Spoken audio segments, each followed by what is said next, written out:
Hello students, my name is Kuljeet Kaur. I am lecturer biology in Government Girls Senior Secondary School Kurali, District SCS Nagar. Students, we are doing chapter 6, that is molecular basis of inheritance. Today we are going to start the next topic, that is genetic code. So let's start. Okay students, so let's start today's topic genetic code. Okay ਬੱਚੇ, genetic code ਕਰਨ ਤੋਂ ਪਹਿਲਾਂ ਸਭ ਤੋਂ ਪਹਿਲਾਂ ਆਪਾਂ central ਡੋਗਮਾ ਥੋੜ੍ਹਾ ਜਿਹਾ ਰਿਵਾਈਜ਼ ਕਰਾਂਗੇ ਫਿਰ ਤੋਂ। ਬੱਚੇ ਆਪਾਂ ਆਲਰੇਡੀ ਸੈਂਟਰਲ ਡੋਗਮਾ ਪੜ੍ਹ ਚੁੱਕੇ ਹਾਂ। Central dogma of molecular biology it describes two step process that is transcription and translation by which the information in the gene flow into proteins। ਆਪਾਂ ਦੇਖਿਆ ਕਿ DNA ਆਪਣੀ ਇਨਫੋਰਮੇਸ਼ਨ ਮੈਸੇਂਜਰ RNA ਨੂੰ transfer ਕਰਦਾ ਹੈ ਔਰ ਮੈਸੇਂਜਰ RNA ਟ੍ਰਾਂਸਲੇਟ ਕਰਦਾ ਹੈ ਇਨਟੂ ਦ ਪ੍ਰੋਟੀਨਸ। बच्चे प्रोटीन्स एक्चुअली की है एक्सप्रैशन ऑफ जीन है। अगर DNA सीक्वेंस नू अपने आप नू एक्सप्रैस करना है तो ट्रांसक्रिप्शन भी होएगा, ट्रांसलेशन भी होएगा और अल्टीमेटली की होएगा प्रोटीन्स बनेंगे। ठीक है, सो अल्टीमेटली जो फंक्शनल फॉर्म है वो है protein. So ultimate you can say कि अल्टीमेट जो एक्सप्रैशन ऑफ जीन है, एक्सप्रैशन ऑफ जीन की है फॉर्मेशन ऑफ प्रोटीन्स है, राइट। सो प्रोटीन्स ਜਿਹੜੇ ਨੇ ਬੋਡੀ ਦੇ ਵਿੱਚ ਆਪਾਂ ਨੂੰ ਪਤਾ ਹੈ ਕਿ ਪ੍ਰੋਟੀਨਸ ਡਿਫਰੈਂਟ ਅਮਾਈਨੋ ਐਸਿਡਸ ਤੋਂ ਮਿਲ ਕੇ ਬਣਦੇ ਨੇ। ਇੱਕ ਜਿੱਦਾਂ ਇੱਕ ਆਪਣਾ ਨੈਕਲੇਸ ਹੁੰਦਾ ਹੈ, ਨੈਕਲੇਸ ਦੇ ਵਿੱਚ ਬੀਡਸ ਹੁੰਦੇ ਨੇ, ਇਸੇ ਤਰ੍ਹਾਂ ਡਿਫਰੈਂਟ ਅਮਾਈਨੋ ਐਸਿਡਸ ਨੇ। ਅਮਾਈਨੋ ਐਸਿਡ ਆਪਸ ਦੇ ਵਿੱਚ ਲਿੰਕ ਹੁੰਦੇ ਨੇ with the help of peptide bond, ਤਾਂ ਪੋਲੀਪੈਪਟਾਈਡ ਚੇਨ ਬਣਦੀ ਹੈ ਜੋ ਕਿ ਪ੍ਰੋਟੀਨ ਹੈ। ਸੋ 20 ਅਮਾਈਨੋ ਐਸਿਡਸ ਚਾਹੀਦੇ ਹੁੰਦੇ ਨੇ ਇੱਕ ਪ੍ਰੋਟੀਨ ਬਣਾਉਣ ਵਾਸਤੇ। ਔਰ ਜਿਹੜੀ ਪ੍ਰੋਟੀਨ ਹੈ ਬੇਟੇ ਉਹ ਸਾਡੀ ਬੋਡੀ ਦੇ ਵਿੱਚ ਡਿਫਰੈਂਟ ਫੰਕਸ਼ਨਸ ਪਰਫੋਰਮ ਕਰਦੀ ਹੈ। ਜੋ एज अ एंजाइम वर्क कर रही है, एज अ हॉर्मोन्स वर्क करती है, जिमें प्रोटीनेशियस हार्मोन इंसुलिन है, या प्रोटीन्स जो है वो चैनल्स भी बनाते हैं। जिस तरह बच्चे आप देखते हैं कि जी सैल की मैमब्रेन है, सो वो लिपिड बायलेयर होंगी है। सो अगर वाटर ने अंदर आना है सैल के तो वो वास्ते पोर्स होंगे ने, चैनल्स होंगे ने, जिन्होंने असी एक्वापोरिन्स कहते हैं। सो वो जोड़े चैनल्स ने वो कौन बनाता है? प्रोटीन्स बनाते हैं। ठीक है, सो प्रोटीन बच्चे जो अल्टीमेटली जो DNA है या अल्टीमेट एक्सप्रैशन जो है DNA का वो की हैगा, that is protein. Next okay, so बच्चे ये अपना मैसेंजर RNA है और ये जी एक सीक्वेंस दिख रही है 1 2 3 4 5 एक ही ने डिफरेंट अमाइनो एसिड्स ने। अमाइनो एसिड्स एक जोड़ा पैप्टाइड मैं तुहानूं दस्सिया सी कि पैप्टाइड बॉन्ड फॉर्मेशन होंदी है जिस दे नाल कि अमाइनो एसिड्स जिहड़े ने वो लिंक हो जाते हैं और एक प्रोटीन की फॉर्मेशन हो रही है। So the pathway of protein synthesis, जिस रस्ते दे नाल जिस मैथड दे नाल प्रोटीन्स बन रहे हैं उन्होंने आपां ट्रांसलेशन बोलते हैं। ट्रांसलेशन क्यों बोलते हैं? Because language of nucleotide sequence on messenger RNA, जो DNA तो ट्रांसक्रिप्शन होया तो मैसेंजर RNA DNA के जोड़े कोड्स ने वो किदे कोल आ गए, ट्रांसक्रिप्शन हो गया, मैसेंजर RNA बन गया। ठीक है, सो जोड़े मैसेंजर RNA है वो ट्रांसलेट होएगा into the language of amino acid sequence. So ये सारे की ने साडे अमाइनो एसिड सीक्वेंस ने। सो जोड़ा ट्रांसलेशन का प्रोसैस है they require a genetic code.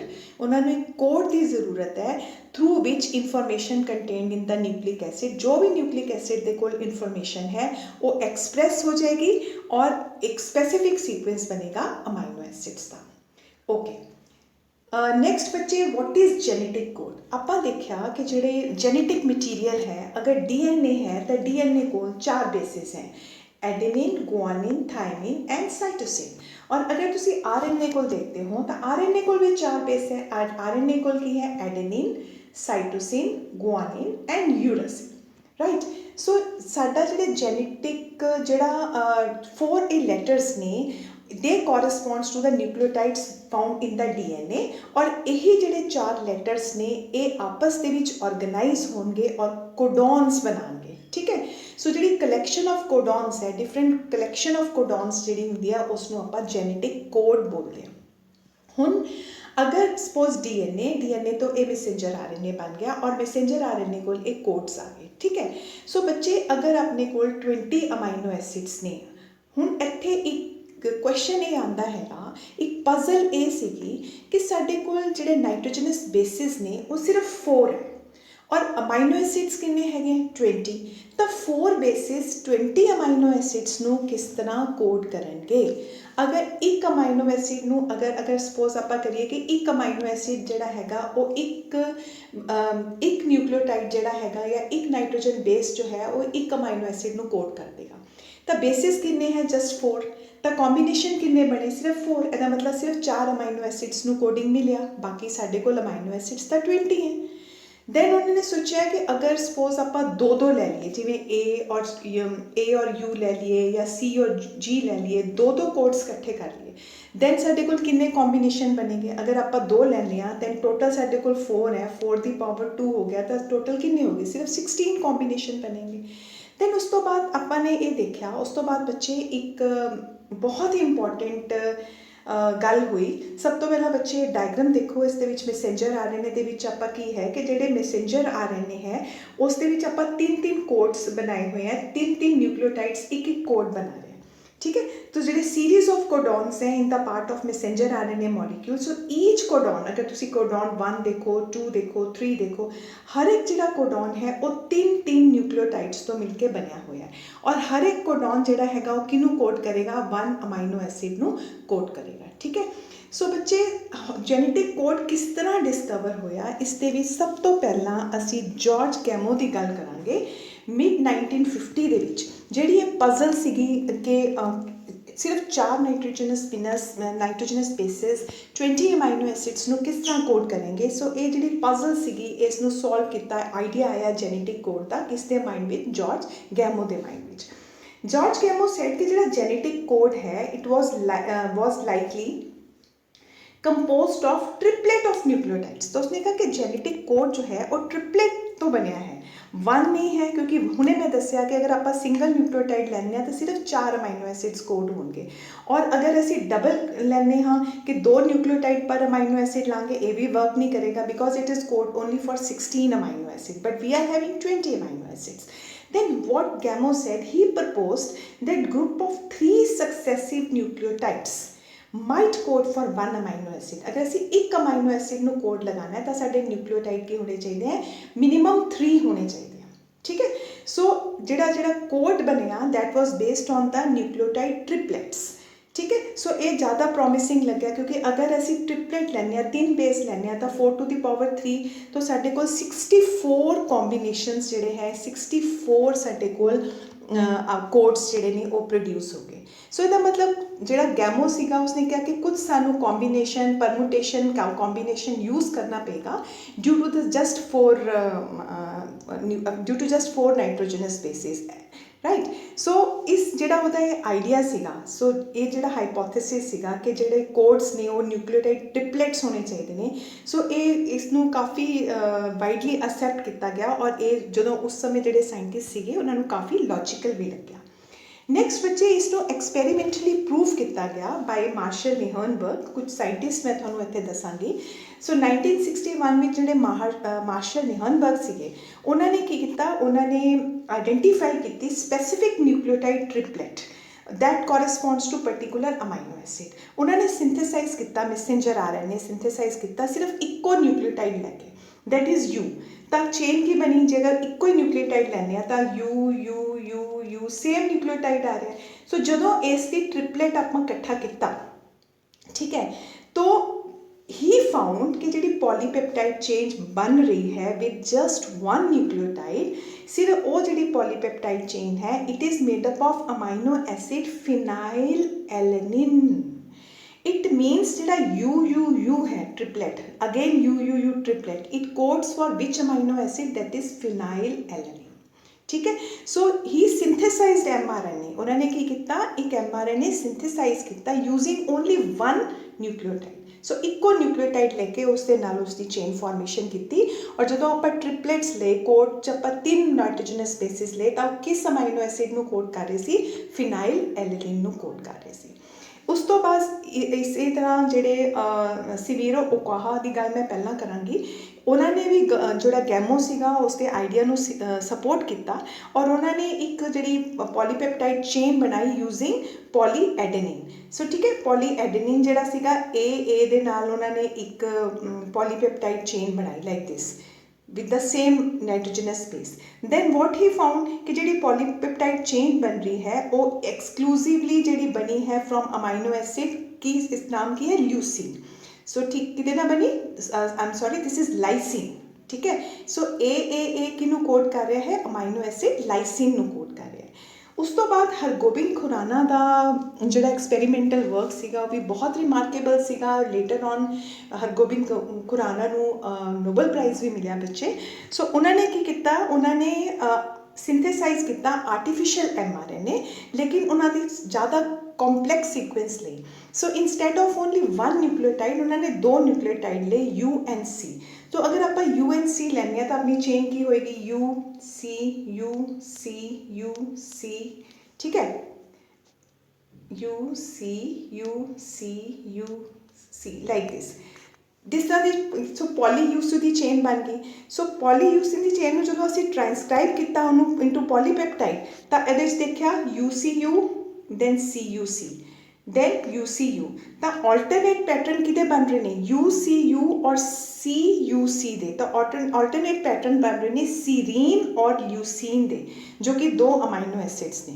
ठीक है so what Hargobind Khorana did he synthesized artificial mRNA with two more complex sequence यानी कि poly उन्होंने UC लिया तो ਜਿਹੜੀ ਉਹਨਾਂ ਦੀ polypeptide chain बनी that was made up of two amino acid alternate pattern आ रहे amino acid ਦੇ UCU की है that was serine and CUC की सी that was leucine right so बच्चे इस एक्सपैरीमेंटल बेस ते ये प्रूव हो गया कि ਜਿਹੜਾ जेनेटिक कोड है वो की है वो ट्रिपलेट हैगा तीन नाइट्रोजनस बेसिस ਜਿਹੜੇ ਨੇ ਉਹ ਮਿਲ ਕੇ ਕੀ ਬਣਾਣਗੇ वन जेनेटिक कोड ਬਣਾਣਗੇ और स्पेसिफाई करेगा एक पर्टिकुलर अमाइनो एसिड ਨੂੰ राइट सो जेनेटिक कोड की है it is a dictionary that corresponds with sequence of nucleotides and sequence of amino acid एक particular ਜਿਹੜੀ sequence है nucleotide ਦੀ ਉਹ ਕਿਹਨੂੰ ਕੋਡ ਕਰ ਰਹੀ ਹੈ ਇੱਕ particular amino acid ਨੂੰ ਕੋਡ ਕਰ ਰਹੀ है so words in the dictionary are in the form of codons हर एक codon की है वो triplet है right 64 मैं अगर तुमने दसिया सी कि अगर अपने को 4 नाइट्रोजन बेसिस हैं और अगर आप ट्रिपलेट एज्यूम करते हैं तो साढ़े को टोटल कितने कोड्स बन गए 64 बन गए दैट इज़ 4 into 4 into 4 तो ਜਿਹੜੇ 64 ਕੋਡॉन्स ਬਣਨਗੇ ਉਸ ਦੇ ਵਿੱਚੋਂ ਜਿਹੜੇ 3 ਕੋਡॉन्स ਨੇ ਉਹਨਾਂ ਨੂੰ ਆਪਾਂ ਨੌਨਸੈਂਸ ਕੋਡॉन्स ਬੋਲਦੇ ਆ ਉਹ ਕਿਸੇ ਵੀ ਅਮਾਈਨੋ ਐਸਿਡ ਨੂੰ ਕੋਡ ਨਹੀਂ ਕਰਦੇ ਦੇ ਆਰ ਨੌਨਸੈਂਸ ਕੋਡॉन ਔਰ ਜਿਸ ਦੇ ਵਿੱਚ ਕਿ ਇੱਕ ਕੋਡ ਹੈਗਾ UGA then another is UAG and UAA सो ये तीन इस तरह के कोडॉन्स ने जिन्होंने असी नॉनसेंस कोडॉन्स बोलते हैं सो 64 ਦੇ ਵਿੱਚੋਂ 3 अगर नॉनसेंस कोडॉन्स ने तो सिर्फ 61 कोडॉन्स इस तरह के हो गए जिन्होंने कि किसनों कोड करना है 20 अमाइनो एसिड्स ਨੂੰ कोड करने वास्ते साढ़े कोल कितने कोडॉन्स हो गए 61 ना सो बच्चे ये साडी जेनेटिक कोड टेबल है ये किस तरह ਆਪਾਂ 64 कोडॉन्स बनाए ने बच्चे इसनूं तुसी इस तरह लर्न नहीं करना बट ये बनाना बहुत ईजी है मैं तुहानूं बहुत सिंपल मैथड दसदी हाँ कि आप किस तरह 64 कोडॉन्स बना सकते हैं सो इत्थे फर्स्ट लैटर है जिवें अपने कोल 4 बेसिस ने UCAG बच्चे इत्थे आपां T नहीं लिखिया बिकॉज मैसेंजर RNA कोल T नहीं है तो ट्रांसक्रिप्शन के बाद अपना की बनया ऑलरेडी इनफॉर्मेशन ट्रांसक्राइब हो चुकी है हुण आपां उहनूं ट्रांसलेट करना है सो इत्थे आपां UCAG लिखिया सैकेंड लैटर इत्थे दूसरे पासे UCAG आपां फिर लिख लिया और इत्थे आपां UCAG फर्स्ट ब्लॉक च फिर चारों लैटर इत्थे फिर इत्थे इत्थे ठीक है तो जो आप फर्स्ट जेनेटिक कोड बनाना है आप की करांगे first letter U second letter U पहला U इत्थों लिया सैकेंड इत्थों लिया तीसरा वाला इत्थों ले लिया U सो फर्स्ट बन गया U सैकेंड अगेन U फिर सैकेंड U इत्थों आप ले लिया C सो UC राइट थर्ड देखो इत्थों आप लिया U इत्थों आप लिया U इत्थों आप ले लिया A तो UA सैकेंड फोर्थ की U फिर इत्थों U इत्थों आप ले लिया G तो फोर्थ बन गया UG सो इसी तरह बच्चे आप 64 कॉम्बीनेशनस जिहड़े हैं वो बना सकते हाँ सो जदों आप कोड नूं आप ट्रिपलेट कंसीडर कर रहे हैं तो साडे कोल 64 कोड्स बन गए जो कि साडे जिहदे विचों 61 कोड करनगे अमाइनो एसिड्स नूं और 3 जिहड़े ने वो की ने नॉनसेंस कोडॉन्स ਓਕੇ ਸੋ ਬੱਚੇ ਹੁਣ ਆਪਾਂ ਆਪਣੇ ਜੈਨੇਟਿਕ ਕੋਡ ਦੀਆਂ ਕੁਝ ਪ੍ਰੋਪਰਟੀਜ਼ ਪੜ੍ਹਨ ਜਾ ਰਹੇ ਹਾਂ। ਸਭ ਤੋਂ ਪਹਿਲਾਂ ਜੈਨੇਟਿਕ ਕੋਡ ਜੋ ਹੈ ਉਸ ਦੀ ਸਪੈਸੀਫਿਸਿਟੀ ਜਾਂ ਜੈਨੇਟਿਕ ਕੋਡ ਜਿਹੜਾ ਹੈ ਉਹ ਨॉन एम्बिगुअस है और बहुत स्पेसिफिक है। इसका मतलब की है कि एक स्पेसिफिक कोड हमेशा सेम अमाइनो एसिड ਨੂੰ ਹੀ ਕੋਡ ਕਰੇਗਾ। ਇਟ ਮੀਨਸ ਜਿਵੇਂ ਆਪਾਂ ਹੁਣੇ ਆਪਾਂ ਦੇਖਿਆ ਕਿ ਅਗਰ ਯੂ ਅਗਰ ਉਹ ਫਿਨਾਈਲ ਐਲੈਨਿਨ ਅਮਾਈਨੋ ਐਸਿਡ ਨੂੰ ਕੋਡ ਕਰ ਰਿਹਾ ਹੈ ਤਾਂ ਹਮੇਸ਼ਾ ਫਿਨਾਈਲ ਐਲੈਨਿਨ ਨੂੰ ਹੀ ਕੋਡ ਕਰੇਗਾ। ਇਹ ਨਹੀਂ ਹੈ ਕਿ ਯੂ ਕਿਸੇ ਹੋਰ ਅਮਾਈਨੋ ਐਸਿਡ ਦਾ ਕੋਡ ਹੋ ਜਾਏਗਾ। No, it will always code for phenylalanine and it can not code for any other amino acid. इसनों असी उसकी स्पेसिफिसिटी बोलते हैं। नैक्सट हैगा यूनीवर्सल कोड जो होंगे ने जेडे जेनेटिक कोड्स ने दे आर यूनीवर्सल मीनस सारे लिविंग ऑर्गेनिजम्स के विच, चाहे वो बैक्टीरिया है, चाहे वो ह्यूमनस ने, चाहे वो हॉर्स है, सारिਆਂ ਦੇ ਵਿੱਚ जेनेटिक कोड ਜਿਹੜਾ है वो सेम होएगा। राइट, इस यूनीवर्सलिटी ਨੂੰ अगर ਅਸੀਂ देखते हैं तो कुछ ਇਹਦੇ 'ਚ एक्सैप्शनस केसिस हैगे ने, एक्सैप्शनल केसिस है। अगर ਅਸੀਂ ਮਾਈਟੋਕੌਂਡਰੀਅਲ ਕੋਡੋਨਸ देखते हैं, बिकॉज ਮਾਈਟੋਕੌਂਡਰੀਆ ਕੋਲ ਆਪਣਾ DNA ਹੈਗਾ, ਉੱਥੇ ਵੀ ਟ੍ਰਾਂਸਲੇਸ਼ਨ ਹੋ ਰਹੀ ਹੈ। ਸੋ ਮਾਈਟੋਕੌਂਡਰੀਆ ਦੇ ਜਿਹੜੇ ਕੋਡੋਨਸ ਨੇ ਉੱਥੇ AUA ਇਹ ਵਿੱਚ एक्सैप्शन है, मोस्टली यूनीवर्सल्स है सारे। सो AUA कोड करता है मिथाइनिन वास्ते और UGA कोड करता है ट्रिप्टोफैन अमाइनो एसिड वास्ते। बट अदरवाइज अगर तुसी दूसरा जेनेटिक कोड जिहड़ा है साइटोप्लाज्मिक प्रोटीन सिंथेसाइजिंग मशीनरी देखेंगे, उत्थे AUA कोड करता है आइसोल्यूसिन वास्ते और UGA का एक टर्मिनेशन कोडॉन है। मैं तुहानूं हुणे दस्सिया कि वो किसी भी अमाइनो एसिड नूं कोड नहीं करेगा। तो जेनेटिक कोड यूनीवर्सल है नॉन लिविंग ऑर्गेनिज्म, बट कुछ एक्सैप्शनस इत्थे मैं तुहानूं डिस्कस कर रही हाँ। सिमिलरली AGA कोड लैने हो या AGG कोड लैने हो, ये आर्जिनिन का कोड है साइटोप्लाज्म दे विच, बट अगर असीं माइटोकॉन्ड्रियल देखते हाँ तो उस दे विच की है टर्मिनेशन कोडॉन है, जबकि टर्मिनेशन कोडॉन साइटोप्लाज्मिक मशीनरी दे विच UGA है या UAA है। सो ये कुछ एक्सैप्शनस है। तीसरा है जिहड़ा जेनेटिक कोड है वो डीजनरेट है या रिडंडेंट है, डीजनरेशती हैगी है। ਇਹਦਾ मतलब हर एक कोड जो है वो एक सिंगल अमाइनो एसिड वास्ते एक पर्टिकुलर कोड है, बट एक अमाइनो एसिड के बहुत सारे भी कोड्स हो सकते हैं, मोर देन वन कोड्स भी हो सकते हैं, और किसी अमाइनो एसिड के मल्टीपल कोड्स हैं। सो डीजनरेट का मतलब की है बच्चे, एक जिहड़ा पर्टिकुलर कोड आपां लै लिया वो किसी पर्टिकुलर अमाइनो एसिड का कोड ही होएगा, लेकिन एक अमाइनो एसिड के एक तो ज़्यादा कोड्स भी हो सकते हैं, मल्टीपल कोड्स भी हो सकते हैं। इसनों आपां कहने हैं कि जेनेटिक कोड जो है वो डीजनरेट है।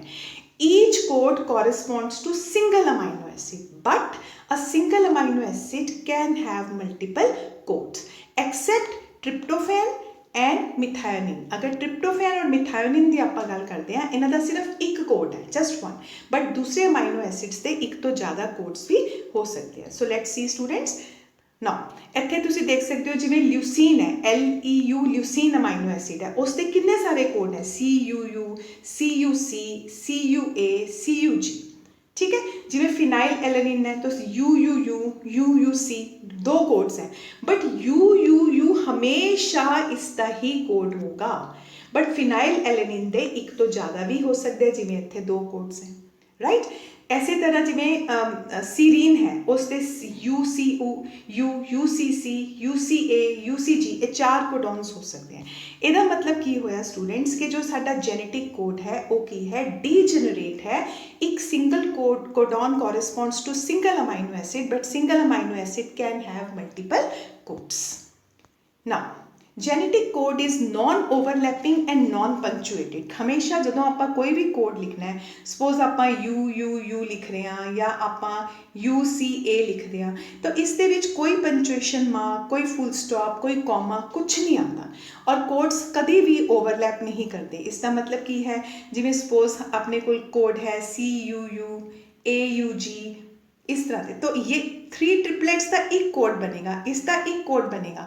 ठीक है, इस तरह कभी नहीं होएगा कि जिवें अपने को CCC या AUG कोड्स ने ਤਾਂ ਇਹ ਨਹੀਂ ਹੋਏਗਾ ਕਿ ਇੱਕ ਕੋਡ ਜਿਹੜਾ ਹੈਗਾ ਉਹ CCC ਹੋ ਗਿਆ, ਦੂਸਰਾ ਫਿਰ CAU ਹੋ ਗਿਆ, ਇਸ ਤਰ੍ਹਾਂ ਇਹਦਾ ਪਾਰਟ ਇਹਨੂੰ ਓਵਰਲੈਪ ਹੋ ਗਿਆ। ਸੋ ਕੋਡੋਨਸ ਜਿਹੜੇ ਨੇ ਉਹ ਇੰਡੀਪੈਂਡੈਂਟ ਸੈੱਟ ਹੋਣਗੇ ਕਿਹਦੇ 3 ਬੇਸਿਸ ਦੇ, ਕੋਈ ਓਵਰਲੈਪਿੰਗ ਨਹੀਂ ਹੋਏਗੀ। ਔਰ ਕੋਡੋਨ ਨੂੰ ਆਪਾਂ ਇੱਕ ਸਟਾਰਟਿੰਗ ਪੁਆਇੰਟ ਤੋਂ ਰੀਡ ਕਰਨਾ ਹੈ ਕੰਟੀਨਿਊਸ ਸਪੇਸ ਸੀਕੁਐਂਸ ਦੇ ਵਿੱਚ, ਜਿਵੇਂ ਕੋਈ ਵੀ ਸਟਾਰਟਿੰਗ ਪੁਆਇੰਟ ਹੈ, ਜਿਵੇਂ suppose A U C G G C। ਸੋ ਇਹ ਇੱਕ ਸਟਾਰਟਿੰਗ ਅਗਰ ਆਪਾਂ A ਤੋਂ ਰੀਡ ਕਰ ਰਹੇ ਤਾਂ ਫर्स्ट कोडॉन हो गया, फिर सेकंड कोडॉन हो गया, ठीक है। तो starting point is extremely important. Starting जो पॉइंट है जिवें इत्थों मैं A ते शुरू किया, this is known as reading frame. Now nonsense codon I have already discussed with you students कि ये थानू कॉम्पिटिटिव क्वेश्चन भी है कि टोटल किन्ने, टोटल नंबर ऑफ कोडॉन्स किन्ने हैं। टोटल नंबर ऑफ कोडॉन्स हैगे ने 64। सो इस दे विचों टोटल नंबर ऑफ कोडॉन्स दे विचों किन्ने कोड्स जिहड़े ने जिहड़े फंक्शनल अमाइनो एसिड्स नू कोड करनगे, दैट इज ओनली 61। बिकॉज जिहड़े 3 कोडॉन्स ने इन्हां नू असीं नॉनसेंस कोडॉन्स बोलते हाँ, ये किसी भी अमाइनो एसिड लई कोड नहीं कर रहे। So they are known as termination codons, they are also known as stop codons, they are also known as nonsense codons। और वो केड़े ने, we have these are UAA, UAG and UGA। These 3 are nonsense codons, so you must note it down students। They are known as termination because जदों ये codons आएंगे उस समय जो process है वो stop हो जाएगा, further जो translation है वो नहीं होएगी और protein synthesis बनना stop हो जाएगा। So इसनू because ये किसी भी amino acid नू code नहीं करते, ribosome pauses and falls off the messenger RNA because they are known as nonsense codons। So बच्चे अगर ਆਪਾਂ ਨੂੰ ਕਈ ਵਾਰੀ ਇਹ क्वेश्चन पूछा जाता है कि टोटल अमाइनो एसिड्स कितने हैं, टोटल अमाइनो एसिड्स 24 ने, और टोटल नंबर ऑफ कोडॉन्स कितने हैं, टोटल नंबर ऑफ कोडॉन्स 64 ने, और total number of nitrogenous bases कितने ने, दे आर ओनली 4, और 64 ਦੇ ਵਿੱਚੋਂ ਜਿਹੜੇ ਫੰਕਸ਼ਨਲ ਕੋਡॉन्स ने दे आर ओनली 61। सो ਇਹ ਤੁਹਾਨੂੰ ਬਹੁਤ ਕਲੀਅਰ ਹੋਣਾ ਚਾਹੀਦਾ ਹੈ। Next yes initiator codon. Initiator किनू कहते हैं, जिहड़ा बच्चे वो कोडॉन जिहड़ा प्रोटीन सिंथेसिस नू स्टार्ट करता है, किसी भी प्रोटीन सिंथेसिस दे प्रोसेस नू जो स्टार्ट करता है उस नू आपां बोलते हाँ इनिशिएटर कोडॉन। और इहदे च किहड़ा है AUG। AUG is initiator codon in majority of the proteins. सिर्फ बहुत फ्यू केसिस ने जिहदे विच के GUG एक इनिशिएटर कोडॉन होएगा, और AUG किहदा कोड है, मिथाइनिन दा, ठीक है। किसका कोड है, मिथाइनिन का। पर जिन्ने भी प्रोटीन्स देखते हैं उन्होंने विच जिहड़ा फर्स्ट अमाइनो एसिड होएगा वो की होएगा, मिथाइनिन होएगा, बिकॉज जिहड़ा इनिशिएटर कोडॉन है जो प्रोसेस नू स्टार्ट करता है that is AUG। Okay then बच्चे कई बारी ये सारे अपना जेनेटिक कोड के डिफरेंट करैक्टर्स स्टडी किए।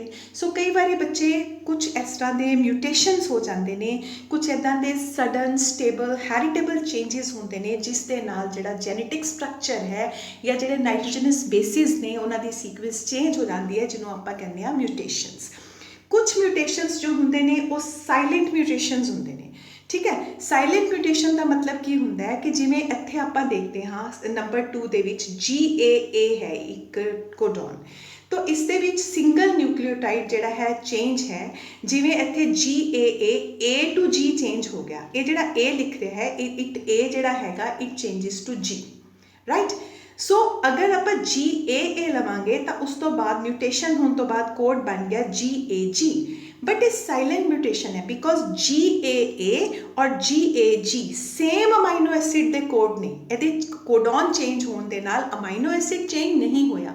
दैट्स वाई जिहड़े 64 अमाइनो एसिड्स ने, मैं हुणे दस्सिया कि अमाइनो एसिड्स के बहुत सारे कोड्स हो सकते हैं बट सेम एक कोड एक पर्टिकुलर अमाइनो एसिड नूं ही कोड करेगा। सो इत्थे इस म्यूटेशन नूं आपां साइलेंट बोलिया, हालांकि इत्थे GAA सीगा और इत्थे GAG हो गया, बट ये जिहड़ी म्यूटेशन है अननोटिस्ड रहेगी बिकॉज जिहड़ा तीनों कोडॉन्स जिहड़े अपने नवे बने आ सेम अमाइनो एसिड नूं कोड करनगे। नैक्सट है frame shift mutation. Frame shift mutation जो होंगे जिमें मतलब कोई भी जिमें ट्रिपलेट के बेसिस है, अगर कोई बेस डिलीट हो जाता है या कोई बेस नवा ऐड हो जाता है तो उस दे नाल पूरा रीडिंग फ्रेम जो है वो चेंज हो जाएगा, अमाइनो एसिड्स जोड़े बननगे वो डिफरेंट बननगे। ये भी म्यूटेशन है। जिमें सपोज बच्चे इत्थे अपना आ जिहड़ा बेस हैगा एक डिलीट हो गया, सो ATG दे विच इत्थे आ जिहड़ा बेस दिखाया ये डिलीट हो गया, तो म्यूटेशन तो बाद जो ਨੈਕਸਟ ਸਾਡੇ ਟ੍ਰਿਪਲੇਟਸ ਕੋਡੋਨ ਬਣ ਰਹੇ ਨੇ ATG ਦਾ ਬਣ ਗਿਆ।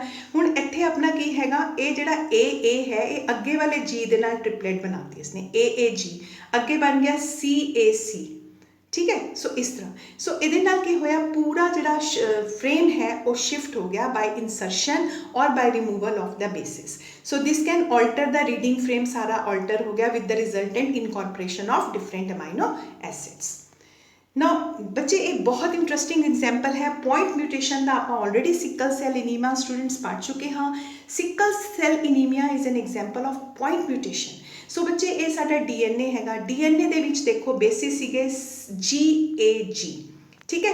ਸੋ ਇਸ ਦੇ ਨਾਲ ਜਦੋਂ ਸਾਡਾ DNA ਦਾ ਡੁਪਲੈਕਸ ਹੋ ਗਿਆ, ਉਸ ਤੋਂ ਬਾਅਦ ਜਿਹੜਾ ਸਾਡਾ ਇਹਦੇ ਟ੍ਰਾਂਸਕ੍ਰਿਪਸ਼ਨ ਤੋਂ ਬਾਅਦ ਸਾਡੇ ਕੋਲ ਜਿਹੜਾ ਕੋਡ ਆਇਆ ਉਹ ਕੀ ਆਇਆ C ਕਿਹਦੇ ਨਾਲ ਪੇਅਰ ਕਰੇਗਾ, G ਦੇ ਨਾਲ, ਠੀਕ ਹੈ। ਔਰ ਜਸਟ ਵੇਟ, ਓਕੇ।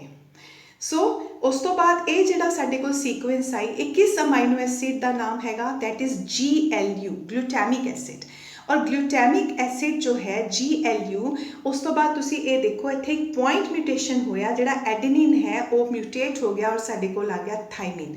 ਜਦੋਂ ਥਾਈਮਿਨ ਆਇਆ ਤਾਂ DNA ਦਾ ਕੰਪਲੀਮੈਂਟਰੀ ਸਟ੍ਰੈਂਡ ਕੀ ਹੋ ਗਿਆ, CAC। ਸੋ ਇਸ ਤੋਂ ਜਿਹੜਾ ਮੈਸੇਂਜਰ RNA ਕੀ ਬਣੇਗਾ, C ਦੇ ਸਾਹਮਣੇ ਕੀ ਆਏਗਾ G, A ਦੇ ਸਾਹਮਣੇ ਕੀ ਆਏਗਾ U, C ਦੇ ਸਾਹਮਣੇ ਕੀ ਆਏਗਾ G। ਔਰ ਇੱਥੇ ਕੀ ਸੀਗਾ, C ਦੇ ਸਾਹਮਣੇ ਕੀ ਆਏਗਾ G, T ਦੇ ਸਾਹਮਣੇ ਕੀ ਆਏਗਾ A ਔਰ C ਦੇ ਸਾਹਮਣੇ ਕੀ ਆਏਗਾ G। ਸੋ GAG ਕਿਸ ਨੂੰ ਕੋਡ ਕਰ ਰਿਹਾ ਸੀ, GLU ਗਲੂਟੈਮਿਕ ਐਸਿਡ ਨੂੰ। ਔਰ GUG ਕਿਸ ਦਾ ਕੋਡ ਬਣ ਗਿਆ, ਡਿਫਰੈਂਟ ਅਮਾਈਨੋ ਐਸਿਡ ਦਾ ਕੋਡ ਬਣ ਗਿਆ, that is valine. So this is ਬੱਚੇ sickle cell anaemia. So change in just one amino acid ਔਰ ਇੱਕ ਪੁਆਇੰਟ ਮਿਊਟੇਸ਼ਨ ਹੈਗੀ ਹੈ। ਸੋ ਸਿਕਲ ਸੈਲ ਐਨੀਮੀਆ ਦੇ ਵਿੱਚ ਆਪਾਂ ਆਲਰੇਡੀ ਡਿਸਕਸ ਕੀਤਾ ਕਿ ਪਰਸਨਸ ਜੋ ਹੈ ਦੇ ਹੈਵ ਦੇ ਜਿਹੜੇ RBCs ਨੇ ਉਹ ਸਿਕਲ ਸ਼ੇਪ ਹੋ ਜਾਂਦੇ ਨੇ ਔਰ ਆਕਸੀਜਨ ਕੈਰਿੰਗ ਕੈਪੈਸਿਟੀ ਜੋ ਹੈ ਉਹਨਾਂ ਦੀ ਉਹ ਘੱਟ ਜਾਂਦੀ ਹੈ। ਸੋ ਦੀਜ਼ ਆਰ ਸਮ ਡਿਫਰੈਂਸਿਸ ਕਿ ਜੈਨੇਟਿਕ ਕੋਡਸ ਜਿਹੜੇ ਨੇ ਉਹਨਾਂ ਦੇ ਵਿੱਚ ਮਿਊਟੇਸ਼ਨ ਦੇ ਨਾਲ ਜਿਹੜਾ ਜੈਨੇਟਿਕ ਸਟਰਕਚਰ ਹੈ ਉਹ ਚੇਂਜ ਹੋ ਜਾਂਦਾ ਹੈ and they will code for then different amino acids. So that's all students, thank you so much for watching today's lecture genetic code. I hope ਤੁਹਾਨੂੰ ਸਾਰਿਆਂ ਨੂੰ ਸਮਝ ਆ ਗਿਆ ਹੋਵੇਗਾ। Thanks for watching.